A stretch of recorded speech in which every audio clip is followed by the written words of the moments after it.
Você já se perguntou como uma história pode terminar sem nunca realmente acabar? No vídeo de hoje, vamos mergulhar em um caso real que deixou mais perguntas do que respostas. Um acontecimento marcado por silêncios, contradições e detalhes ignorados, e que, até hoje, continua assombrando quem tenta entender o que realmente aconteceu. Você está no Histórias que Não Acabaram, um canal onde revisitamos casos que não tiveram solução. Prepare-se, porque algumas histórias não têm final, elas têm ecos. Setembro de 1982. Uma menina de 12 anos, a Mary Kellerman, acorda no meio da noite com dor de garganta, nariz escorrendo, sabe? Um resfriado comum. Os pais dela fazem o que qualquer um faria. Vão no armário de remédios, pegam o Tylenol extra forte e dão um comprimido para ela. Era, assim, o analgésico mais confiável dos Estados Unidos. Horas depois, a Mary é encontrada morta, caída no chão do banheiro. No mesmo dia, num subúrbio ali perto de Chicago, um carteiro, Adam Janus, 27 anos, sente uma dor forte no peito e cai morto. Do nada. A família se reúne, claro, em choque total, e no meio daquela confusão, daquela dor, o irmão dele, Stanley, e a cunhada, Teresa, sentem dor de cabeça. Eles vão até a cozinha, pegam o Tylenol do mesmo frasco que o Adam tinha usado e, em poucas horas, os dois também estão mortos. 3 pessoas, mesma família, mesmo dia. E o que conecta essas mortes, que pareciam totalmente aleatórias, é o centro da nossa análise de hoje. O caso dos assassinatos do Tylenol. Uma série de envenenamentos que não só aterrorizou um país inteiro, mas que mudou para sempre a forma como a gente consome as coisas. E que, acredite, mais de 40 anos depois, continua sem solução. Impressionante pensar nisso, né? E para a gente ter a dimensão do choque, a gente precisa entender o que era o Tylenol naquela época. Não era só um remédio, era tipo uma instituição. Antes da crise, o Tylenol é responsável por quase 19% de todo o lucro da Johnson & Johnson. Era o produto de venda livre número 1. E as pessoas amavam o formato em cápsula. Fácil de engolir. A confiança no que estava na prateleira era absoluta. Ninguém, assim, em sã consciência, ia imaginar que algo tão comum podia virar uma arma. Exato, e é por isso que no começo ninguém conectou as mortes. A morte da Mary, as 3 mortes na família Janus, os paramédicos, os legistas, todo mundo achava que eram fatalidades. Trágicas, mas isoladas. Atestaram como ataque cardíaco, derrame, coisas que acontecem. Até que uma pessoa fez a conexão. Exatamente, uma enfermeira de saúde pública, Ellen Jensen. Ela foi na casa da família Janus para investigar essas 3 mortes súbitas. E ela notou uma coisa que a incomodou. Em cima do balcão tinha um frasco de Tylenol de 50 cápsulas. E o recibo da compra era daquela mesma manhã. Quando ela olhou de perto, viu que só 6 cápsulas tinham sido usadas. 3 pessoas mortas, 6 cápsulas faltando. Aquilo, sabe, soou um alarme na cabeça dela. Foi uma sacada brilhante e aterrorizante ao mesmo tempo. Nossa, então foi a perspicácia de uma única pessoa que virou a chave da investigação inteira. Foi o ponto de virada total. Se não fosse por ela... Talvez demorassem muito mais para descobrir o que estava acontecendo. Exato. A partir da suspeita dela, o frasco foi levado para análise. E aí a história fica tipo um filme de terror. E como eles descobriram o que tinha dentro das cápsulas? O frasco foi parar na mão de um investigador. E a pedido do médico legista, ele fez uma coisa bem simples. Abriu o frasco e cheirou. Ele sentiu um cheiro fraco, mas muito específico, de amêndoas. Cianeto. O odor clássico do cianeto. O teste no laboratório só confirmou o pior pesadelo possível. As cápsulas não estavam só contaminadas, elas estavam recheadas com cianeto de potássio puro. A dose em cada uma era milhares de vezes maior que a dose letal. Que momento assustador. Eu imagino a ficha caindo ali na hora. O cheiro de amêndoas. O investigador deve ter facado na hora que não era um acidente. Era um assassinato.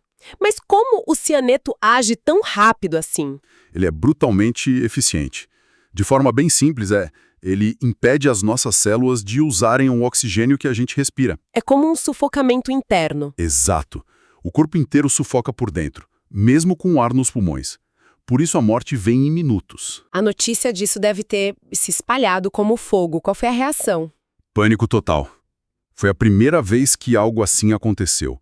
Em Chicago, a polícia começou a circular com carros com alto-falantes. Sério? Sim, com uma mensagem que parecia de filme. Não tome Tylenol. Repetindo, não tome Tylenol até segunda ordem. Imagina o medo. O Halloween daquele ano foi basicamente cancelado.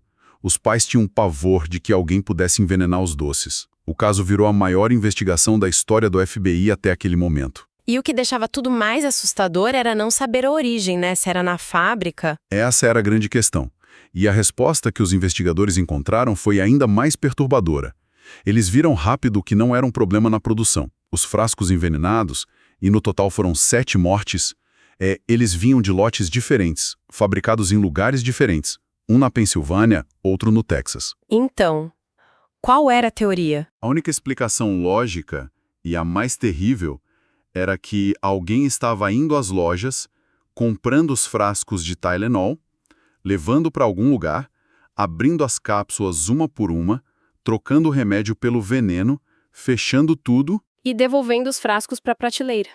Como se nada tivesse acontecido. Exato, esperando uma vítima totalmente aleatória. Isso é terrorismo puro. Não tem outra palavra. O alvo não é específico, o alvo é qualquer um. Exatamente. Foi descrito na época como uma nova forma de assassinato em massa. O FBI considerou o primeiro grande ataque de terrorismo doméstico dos Estados Unidos. Justamente por isso. Era o terror do acaso. A arma era confiança. E no centro dessa tempestade toda estava Johnson & Johnson. Qualquer outra empresa poderia ter sido destruída por isso. A marca Tylenol parecia acabada. Mas o que eles fizeram a seguir é estudado até hoje, não é? Sem dúvida. Virou o padrão ouro de gerenciamento de crise. O presidente da empresa na época, o James Burke, foi muito claro. Ele definiu 2 prioridades, e a ordem delas salvou a empresa. A primeira, como a gente protege as pessoas. E só depois, em segundo lugar, vinha como a gente salva este produto. Pessoas primeiro, lucro depois. Essa mentalidade guiou tudo. Ok, mas na prática, como eles fizeram isso? Como se protege as pessoas com o veneno já nas lojas? Com ações drásticas, imediatas e caríssimas. Primeiro, o recall. E não foi um recall pequeno. Eles retiraram 31 milhões de frascos de Tylenol do país inteiro. 31 milhões? Um prejuízo de mais de 100 milhões de dólares na época. Hoje seria muito mais. Segundo, comunicação transparente. Eles não se esconderam. Pelo contrário, foram para a mídia, fizeram comerciais alertando o público, pararam toda a produção, toda a publicidade e criaram linha 0800 para dar informação. A comunicação foi constante e honesta. E o público, como as pessoas reagiram? Não culparam a empresa de alguma forma? Aí é que está o ponto genial da estratégia. Ao agir de forma tão aberta, com foco total na segurança, eles mudaram a narrativa. A Johnson & Johnson deixou de ser a fabricante do remédio que mata e passou a ser vista como mais uma vítima daquele criminoso. Entendi. Eles se posicionaram ao lado do consumidor. Exatamente. A empresa absorveu o prejuízo gigante para proteger a população e o público percebeu isso. Em menos de 1 ano, eles já tinham recuperado a liderança do mercado. Uau! Isso realmente muda a perspectiva.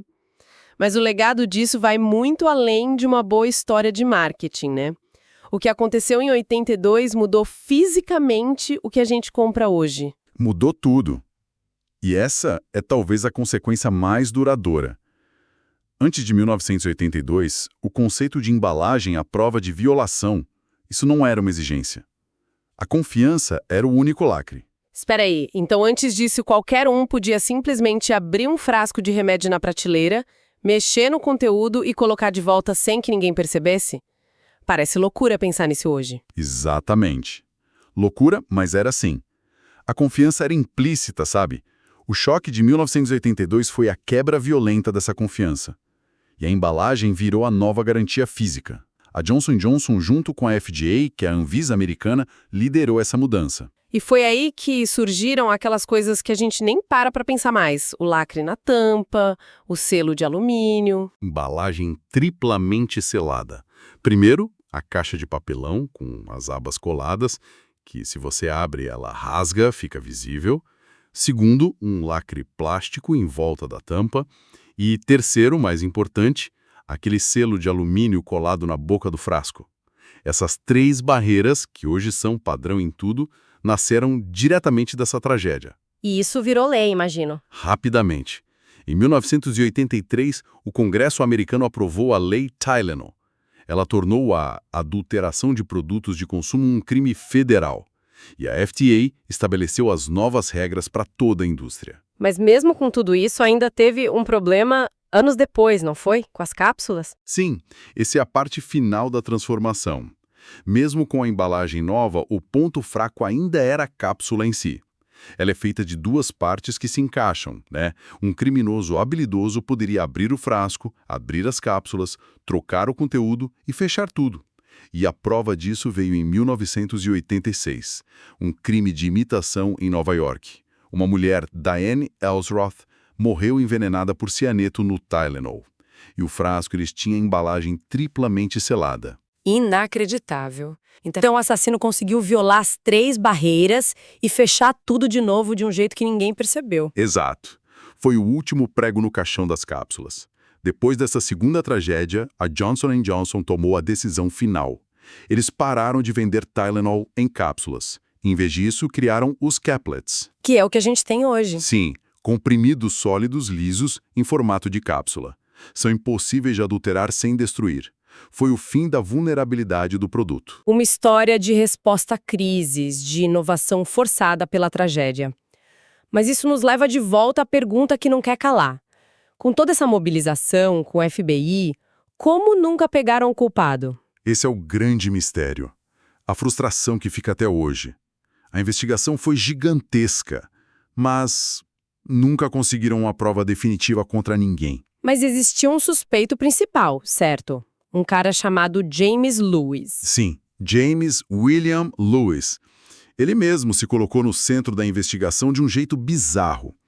Ele enviou uma carta de extorsão para Johnson & Johnson, exigindo $1 milhão para parar os assassinatos. Ele confessou, então? Não. O FBI foi atrás dele, claro. Ele foi preso, condenado por extorsão, cumpriu mais de 10 anos de cadeia por isso. Mas nunca encontraram nenhuma prova física que o ligasse aos envenenamentos. Nenhuma digital, nenhuma testemunha, nada. E ele? O que ele dizia? Ele sempre negou ser o assassino. Dizia que só queria se aproveitar da situação para tirar dinheiro da empresa. Ele faleceu em 2023. E se ele sabia de algo, levou o segredo com ele. E as famílias das vítimas? O que elas pensam disso? A frustração é imensa. Alguns acreditam que o foco excessivo da polícia em Lewis pode ter feito com que outras pistas fossem ignoradas na época. E para aumentar o mistério, vários documentos da investigação, como as entrevistas do FBI com os executivos da J&J, continuam selados pelo governo, até hoje. É de se pensar, né? O que será que tem nesses documentos? Então, resumindo a nossa conversa, 7 pessoas mortas ao acaso, um pânico que paralisou um país, uma resposta corporativa que virou exemplo e, no fim de tudo, um assassino que nunca foi encontrado. É isso. E o que eu acho mais fascinante é como esse ato de um indivíduo anônimo, esse terror aleatório, forçou uma mudança em todo o sistema. Basicamente, foi criado um novo contrato de confiança entre quem fabrica um produto e quem o consome. E o mediador desse contrato não é mais só a reputação da marca, é algo físico. Um selo de alumínio, um lacre de plástico. Isso me deixa com um pensamento final quase filosófico. O legado mais visível de tudo isso está no nosso dia a dia. Toda vez que a gente abre um pote de iogurte, um frasco de remédio ou até um vidro de azeitona e precisa romper aquele selo de proteção, a gente está, sem nem perceber, participando de um ritual de segurança que nasceu dessa tragédia de 1982. A nossa maior proteção, no fim das contas, não veio da justiça capturando o criminoso, veio da nossa sociedade se adaptando a uma ameaça invisível. Uma ameaça que, tecnicamente, nunca foi neutralizada. O que isso diz sobre a confiança no mundo em que a gente vive? Algumas histórias terminam, Outras simplesmente ficam em silêncio. Esse foi mais um caso que até hoje segue sem respostas. Se você gosta de mergulhar em mistérios reais, investigações inacabadas e histórias que ainda ecoam perguntas, inscreva-se no canal Histórias que Não Acabaram. Deixe seu like se esse vídeo te fez refletir e confira outros casos aqui do canal. Talvez a próxima história seja ainda mais perturbadora. Comente o que você acha que realmente aconteceu, porque enquanto não houver respostas, essas histórias não acabam.